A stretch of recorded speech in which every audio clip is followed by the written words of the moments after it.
Je prends beaucoup de mon inspiration de la nature, des déchets, des collants, aussi des livres. J'adore les livres de true crime pour la psychologie derrière. Euh, L'esprit humain, je dirais, tout ça ensemble combiné, ça m'inspire beaucoup à faire des œuvres, à utiliser différents médiums, coller plusieurs choses.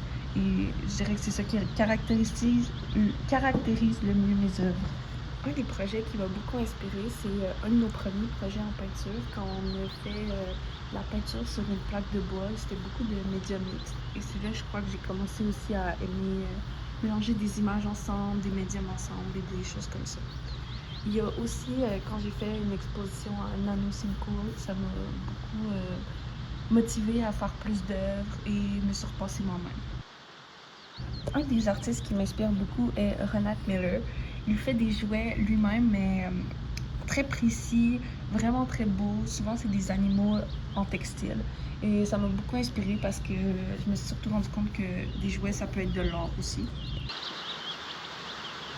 Un autre artiste qui m'inspire, c'est Mike Kelly, parce qu'il utilise beaucoup des toutous ou des jouets aussi, mais pour aborder des thèmes plus sensibles ou plus profonds.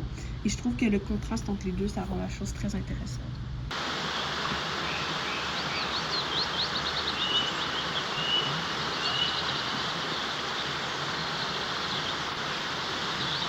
Mon intention de DSP, c'était de reconvertir une maison de poupée et de reconvertir les meubles aussi, et à l'intérieur de faire une scène, un peu une mise en scène d'une famille un peu dysfonctionnelle où chaque pièce représente un sujet tabou ou quelque chose comme ça.